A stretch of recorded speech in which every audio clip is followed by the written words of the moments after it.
না আমি তো তোমার ওই যে বাসায় ছিলাম, উত্তর বাসায় ছিলাম। আজকে খালি বেরিয়ে আসছি যে চিন্তা করলাম যে ডাকাতি যেহেতু হচ্ছে, তোরা ডাকাতি ও সিলাই গিয়ে আমরা একটা বিয়ে মারলো, শর্ট করলো, বলে না। এখন তো কোনো ইয়ে নাই, এখন হলো সব ইয়ে হয়ে গেছে টাকা। টাকা তো কোনো মানুষ না। আমার এখানে আল্লাহর রহমতে সব আছে, আমি দেশে যাবো কেন? পরে আমার কাছে আপনি সব জানেন, হারুনের সব জানেন, এইগুলো এসে আমাদেরকে বলতে হবে।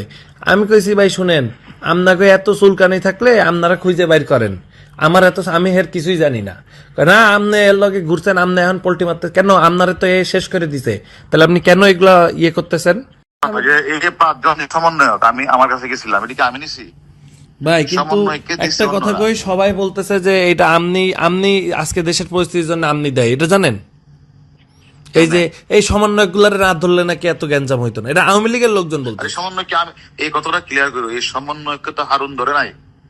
সমন্বয়কে ঊর্ধ্বতন কর্তৃপক্ষের নির্দেশে হারুনের কাছে হস্তান্তর করা হয়েছে, এটা তুমি লেখো এতে।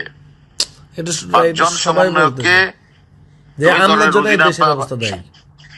হ্যাঁ, আমি কি করলাম? ওই যে আমনার জন্য এই দেশে আজকে সমন্বয়ক, এই যে আমি না ধরলে এগুলা করতো না, তাই বলতেছে।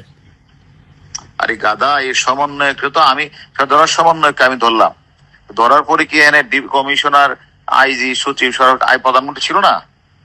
তা তো ছিল, সবাই তো জানতো না? জানতো তো অবশ্যই। তাহলে এই কথাটা আমাকে বলতেছো কেন?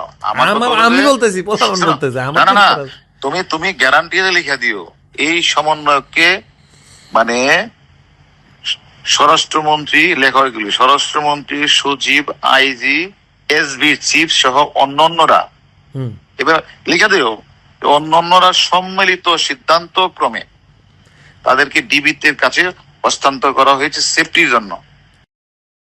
শোনো, আমি হারুন যদি একবার চট দিতাম তো ডিবির হারুন আমাদেরকে পিটাইছে করতো।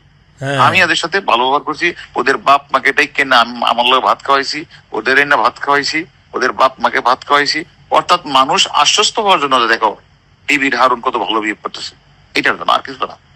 আমার উদ্দেশ্য তো এটা ছিল, যে আদেশটা দিছে আদেশটা পালন করছে। এবং কখনো কি 5 জন একবার বলছে বলো গায়ে হাত দিছে, এটা বলে মারছে করে যাচ্ছে? কখনো কি নুরু বলছে হারুন মারছে? প্রশ্নই আসে না। তুমি তো আমার চিনো। কয় কি যে হ্যাঁ আমার টাকা মারছে, আমি এখন এটা লই হেরে আমি এখন ধরমু। আমি যে আপনি ধরেন, যান, অসুবিধা নেই। টাকা আমি কি তার দেখা হয়েছে?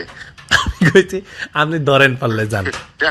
টাকা নিলে তোমার দিয়ে তাই তোমার কাছে দিছে, তাই না? আমার বালের লোক দেখা হয়েছে, আমার আল্লাহ বেটা আমার কাছে দিছে, আমি তো নিয়ে আপনাকে দিছি।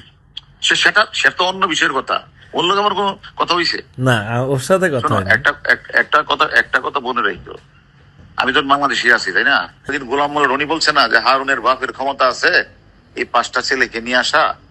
তোমার প্রতি আমার বিনোদ অনুরোধ, তুমি তো অনেক জায়গায় কথা বলো, যে কথাগুলি হইলে এগুলি বললো, একটু পয়েন্ট দিও, ঠিক আছে? পারলে ঠিক আছে? আচ্ছা ভাই।